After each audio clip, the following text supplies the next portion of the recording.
Good day. This is Leadership TV News. I am Nefisat Abdurrahman. Tehran on Monday accused Britain, France and Germany of failing to uphold their commitments under the 2015 Iran nuclear deal, following recent threats by the trio to reimpose sanctions over Iran's advancing atomic program.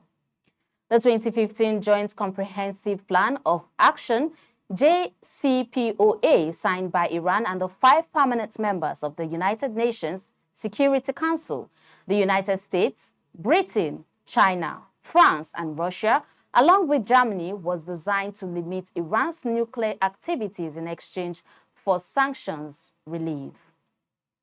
However, the agreement began to unravel after the United States, under President Donald Trump, unilaterally withdrew from the accord in 2018 and reimposed sweeping economic sanctions on Iran.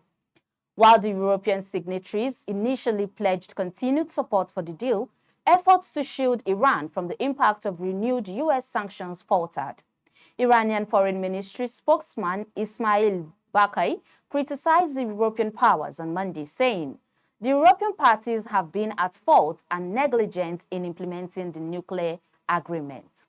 In recent weeks, Britain, France and Germany have threatened to trigger the UN snapback mechanism, a provision that allows for the reimposition of sanctions if Iran is found to be in the breach of the deal.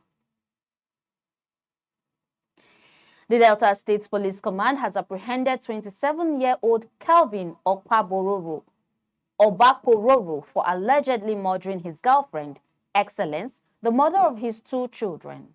The crime occurred in Sapele town between June 26th and 27th, 2025, sparking social media outrage and demands for justice.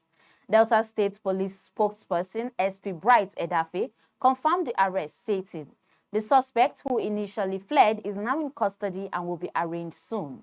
During interrogation, Obakororo confessed, attributing his actions to drug influence. She engaged in hookups.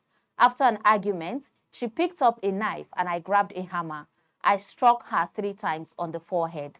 I didn't intend to kill her. I was on 200 milligrams of Tramadol. It was a mistake, he said. The suspect, who admitted to involvement in internet fraud, expressed remorse for killing the mother of his children. Authorities vowed to ensure justice is served. Presidential aide Dada Olusegun has criticized the United Kingdom Conservative Party's leader and business secretary, Kemi Badenoch, over her recent comments on Nigerian citizenship, accusing her of misrepresenting the country's laws. In an interview with CNN's Farid Zakaria on Sunday, Badenoch had claimed that as a Nigerian woman, she cannot pass on her citizenship to her children. Reacting via his X handle on Monday, Special Assistant to the President on social media, Olusegun, accused Badenoch of spreading misinformation and attempting to malign Nigeria. Quoting the law, Olusegun noted that Section 25, subsection 1, Section 1C of the 1999 Constitution clearly states that any child born outside Nigeria is a citizen by birth if either parent is Nigerian, regardless of the parent's gender. This holds regardless of the father's nationality. You do not need to apply for registration or naturalization for her child to be a citizen, he added. Born in the UK to Nigerian parents, Badenoch spent part of her childhood in Lagos before returning to the UK at age 16. She is married to a Scottish banker and has 3 children. Legal experts confirm that Nigerian citizenship by birth can be passed on by either parent as long as one is a citizen by birth. At least 16 people have been confirmed dead and more than 100 others injured after a Bangladesh Air Force training jet crashed into a school campus in the capital city of Dhaka on Monday afternoon. The aircraft, an F-7BGI fighter trainer, went down at Milestone School and College in the northern suburb of Uttara, setting off a massive fire and sending thick plumes of smoke into the sky. The Bangladesh military, in an official statement, confirmed Bangladesh Air Force's F-7BGI training aircraft crashed in Uttara. Emergency crews rushed to the scene where chaos unfolded as students, teachers, and nearby residents fled for safety. First responders worked to evacuate the injured and contain the blaze. A doctor at the National Institute of Bone and Plastic Surgery said over 50 victims, including both children and adults, were being treated for bone injuries and trauma. Reacting to the tragedy, Muhammad Yunus, the leader of Bangladesh's interim government, assured the public of a thorough probe and support for those affected. This is one of the deadliest peacetime military aviation accidents in the country's recent history.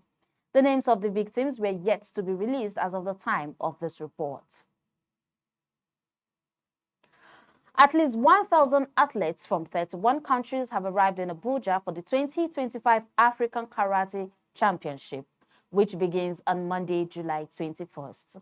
President of the Karate Federation of Nigeria, Silas Agara, told newsmen in Abuja on Sunday that 31 countries, alongside host Nigeria, would slug it out in 4 categories of the sport.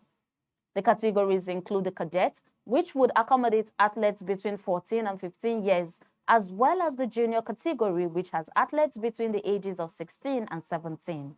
Other categories are senior and para cadet, which would have athletes above 18 years respectively.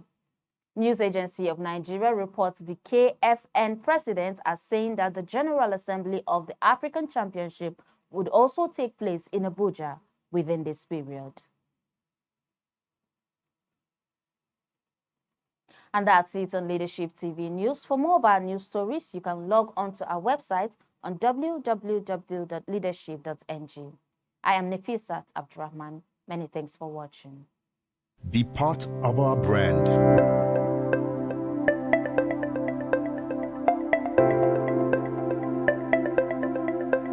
Leadership for God and country.